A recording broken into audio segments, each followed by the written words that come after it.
તો આખા ગુજરાતની પરિસ્થિતિ આવી જ છે. આ દિન દહાડે આવું બધું થાય છે કે જો આ તમારા ભાજપ વાળા સાઠગાંઠ ધરાવતા આવા લુખ્ખા તત્વોને જો તમે વરઘોડો કાઢવાનું જેમ કહેતા હતા ને કે બધાનો વરઘોડો કાઢશું ને ટાટિયા તોડી નાખશું ને સરઘસ કાઢશું, હવે તમારામાં તેવડ હોય ને તો કાઢીને બતાવો. 48 કલાકની અંદર જો આ વરઘોડો ન નીકળો ને તો આ મીડિયાના માધ્યમથી તમને બંગડિયું મોકલું છું. બંગડિયું 48 કલાકમાં એનો વરઘોડો કાઢીને મને બતાવજો. આ જિગીશા પટેલની ચેલેન્જ છે. 2 દિવસ પહેલા આમ આદમીના મહિલા નેતા જિગીશા પટેલ ઉપર હુમલો છે તે કરવામાં આવ્યો હતો અને આ હુમલો કરનાર 2 મહિલાઓને ગોંડલ પોલીસ દ્વારા ઝડપી લેવામાં આવી છે. ફરિયાદ લેવાના ગણતરીના કલાકોમાં જ ગોંડલ પોલીસ દ્વારા આ બંને આરોપી મહિલાઓને ઝડપી લેવામાં આવ્યા. તેમ છતાં પણ જિગીશા પટેલ દ્વારા પોલીસ ઉપર હજી પણ ગંભીર આક્ષેપો છે તે કરવામાં આવ્યા. કેવા પ્રકારના ગંભીર આક્ષેપ પોલીસ ઉપર જિગીશા પટેલ દ્વારા કરવામાં આવી રહ્યા છે તે બાબતે વિગતવાર ચર્ચા કરીએ. નમસ્કાર, લલકાર ન્યૂઝ સાથે હું મયુર મેવાડા.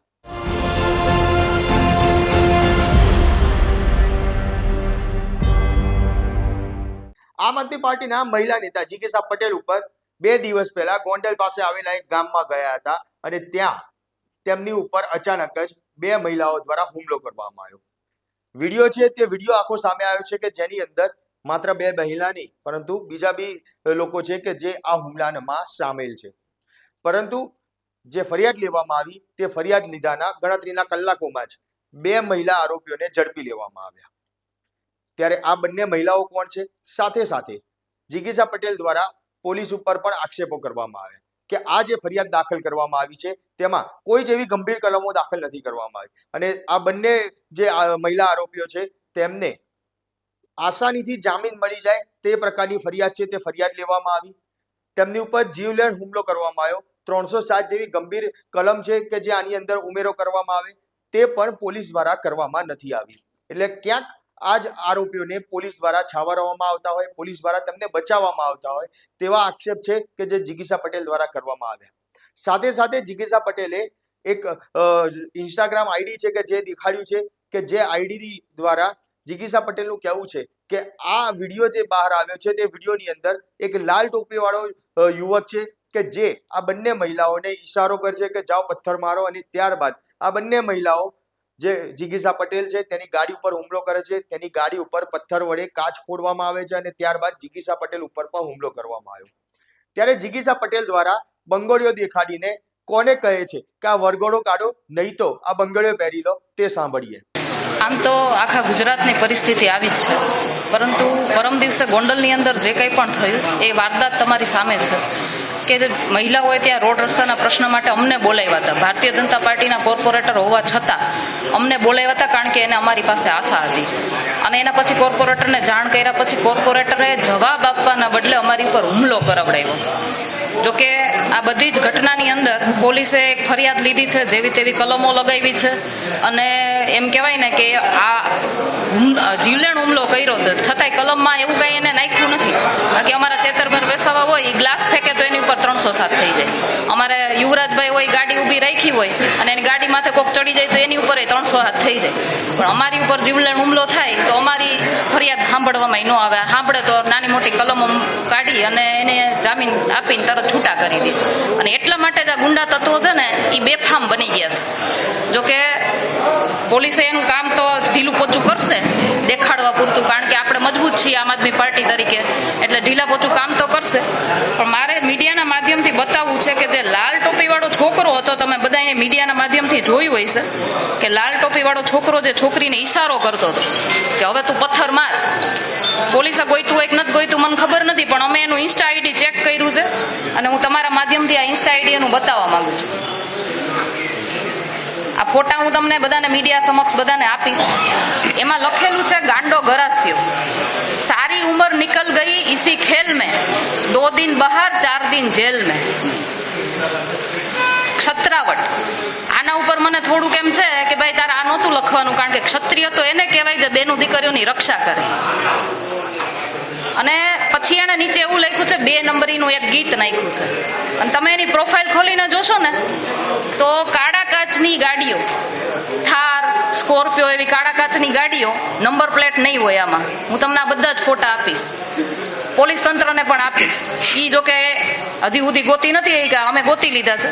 અને એમાં એક બીજા બેન છે, એ બેનના પણ હું આઈડી ના ફોટા તમને બધું આપીશ. એમાં પણ સેમ કાળા કાચની ગાડીઓ, નંબર પ્લેટ વગરની ગાડીઓ, જે હું કહું છું ને ગોંડલની જનતાના અવાજથી કહું છું તમને, એના શબ્દોથી કહું છું કે ચૂંટણી સમયે બેફામ રીતે આવા કાળા કાચની ગાડીઓ, નંબર પ્લેટ વગરની ગાડીઓ જે બૂથ કેપ્ચરિંગ કરવા માટે દોડે છે ને, એ જ ગાડીઓ છે આ બધી.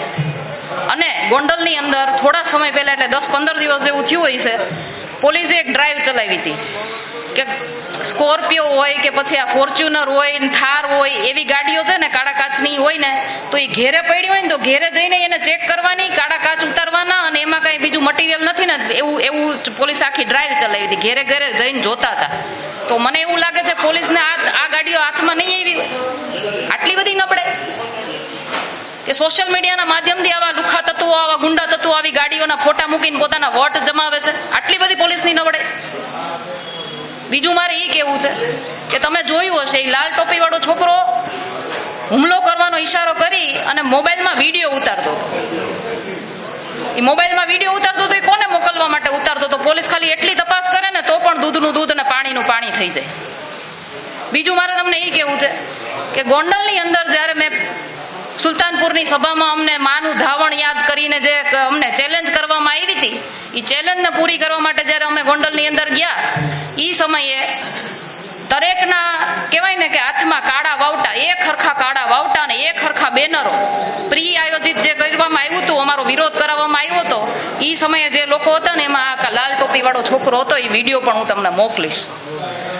એટલે ગણેશ ગોંડલ સાથે સીધી રીતે સંકળાયેલા આવા છોકરાને, આવા લુખા તત્વને, આવા ગુંડા તત્વને પોલીસ છાવરે છે. અજાયણો ટોપી વાળો શખ્સ એવું લખે છે. બીજું, એક કૃષ્ણાબેનનું નામ તમે સાંભળ્યું હશે, મીડિયાના માધ્યમથી આજ પકડાણા પણ છે. એ કૃષ્ણાબેનનું નામ છે કીર્તિબેન. કીર્તિબેનની સાથે એને છે ને આની પહેલા એક વખત ગાડી સળગાવવાની એક ફરિયાદ હતી એની ઉપર, અને પછી એમાં એ આસાનીથી છૂટી પણ ગયા. અને એની સાથે એ ગાડી સળગાવવાની જે હતી ને FIR, એમાં એક ભાઈનું નામ હતું, અને એ ભાઈનું નામ હું તમને જણાવું. એ ફરિયાદની અંદર એ ભાઈનું નામ હતું નદીમ સુલતાન. આ પોલીસને મારે એટલું કેવું છે, આ કૃષ્ણાબેનની સાથે આ નદીમભાઈનો શું રિશ્તો છે? એ નદીમભાઈની સાથે આ ઋષિરાજભાઈ જાડેજા જે કોર્પોરેટર છે એનો શું રિશ્તો છે? અને ઋષિરાજસિંહ જાડેજા સાથે ગણેશ ગોંડલનો ને જયરાજ જાડેજાનો શું રિશ્તો છે ને, એ પોલીસ વાળા ખાલી આટલું કાઢી દે મને, તો હું તમને સાચા કહું. બાકી તમે કોના ઈશારે કામ કરો છો એ તો મને ખબર છે, એટલે મને તમારી પાસે એવી કોઈ આશા નથી. સૌથી વધારે મારે આશા જો મને કોઈ હોય ને ગુજરાતની દીકરી તરીકે, તો વારે વારે સોશિયલ મીડિયાના અને મીડિયાના માધ્યમથી આપણા માનનીય ગૃહ પ્રધાન શ્રી હર્ષભાઈ સંઘવી પાસે છે. કારણ કે વારે વારે કહે છે આવીને, એ કોઈ પણ ચમરબંધીને છોડવામાં નહીં આવે. બેનો દીકરીઓ રાતે પણ રમી શકશે ગરબા, કે મોડી રાત સુધી રમી શકશે. આ દિન દહાડે આવું બધું થાય છે, પણ હર્ષભાઈ સંઘવી ક્યાંય દેખાણા તમને? એટલે મારે હર્ષભાઈ સંઘવીને કેવું છે કે જો આ તમારા ભાજપ વાળા સાઠગાંઠ ધરાવતા આવા લુખા તત્વોને જો તમે વરઘોડો કાઢવાનું જેમ કહેતા હતા ને કે બધાનો વરઘોડો કાઢશું ને ટાટિયા તોડી નાખશું ને સરઘસ કાઢશું, હવે તમારામાં તેવડ હોય ને તો કાઢીને બતાવજો. 48 કલાકની અંદર આ ગુજરાતની દીકરી એનો ન્યાય માગે છે. 48 કલાકની અંદર જો આ વરઘોડો ન નીકળો ને, તો આ મીડિયાના માધ્યમથી તમને બંગડિયું મોકલું છું, બંગડિયું. 48 કલાક બાદ મીડિયાના માધ્યમથી આ બંગડિયું પહેરીને અમને સાબિત કરી દેજો કે તમે નથી કરી શક્યા. જો કરી શકતા હોય ને તો 48 કલાકમાં એનો વરઘોડો કાઢીને મને બતાવજો. આ જિગીશા પટેલની ચેલેન્જ છે. ત્યારે જિગીશા પટેલ દ્વારા જે આક્ષેપો કરવામાં આવ્યા છે કે પોલીસ જ આરોપીઓને છાવરી રહી છે, જે સત્તા પક્ષ છે, સરકાર છે, તેમના ઈશારા ઉપર આ આરોપીઓને છાવરવામાં આવે છે. આમ આદમી પાર્ટીના તે નેતા છે અને મજબૂત છે, એટલા માટે પોલીસ નામની કાર્યવાહી કરતી હોય તેવા આક્ષેપો છે પોલીસ ઉપર લગાડવામાં આવ્યા, અને સાથે જ 48 કલાકની અંદર આ બંને આરોપીઓના વરઘોડો નીકાળવામાં આવે તે માંગ છે, તે માંગ પણ કરવામાં આવી છે. ત્યારે જિગીશા પટેલ દ્વારા જે આક્ષેપો કરવામાં આવ્યા છે તેને લઈને આપનું શું માનવું છે તે કોમેન્ટ બોક્સમાં જરૂરથી જણાવજો. સાથે જ અમારા આ વિડીયોને લાઇક, શેર અને ચેનલને સબસ્ક્રાઇબ કરવાનું ભૂલશો નહીં. આભાર.